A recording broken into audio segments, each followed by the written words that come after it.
我本人就喺澳門土生土長，出生嘅時期呢，正係抗日戰爭，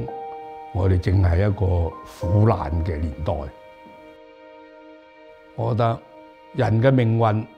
同一個國家嘅興旺係有關係。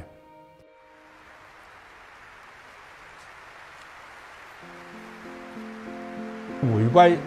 喺我嘅人生裏邊一件好大嘅事件。咁我係諮詢委員會嘅委員，帶領國內嘅呢啲籌委落街道、落社團裏邊聽意見。咁後來裏邊到9998年啦，要成立澳門各界慶祝澳門回歸特別委員會。我有幸就被選為委員會裏邊嘅籌委裏邊嘅副主席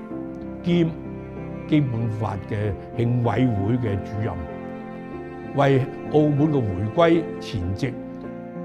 組織動員澳門各界嘅群眾積極參與呢個慶祝活動。澳門知道咧，澳門嘅群策群力，得到各方面嘅認同。我有幸咧被推舉為全國人大代表，因此我就更上一層樓裏邊咧參與國家嘅議政，更感到自己作為一個中國人裏邊咧應該要更加要熱愛自己作國家所以今天雖然我係退休咗成20年啦，但我仍舊將愛國愛澳一國兩制嘅事業裏邊咧，盡自己嘅力量裏邊咧，去做好自己嘅本分。所以感覺到做人咧要淡泊名利，知足常樂，咁樣你變咗一個平凡嘅人咧，我覺得人生裏邊嚟講係最好嘅應有嘅表現咯。澳門科技大學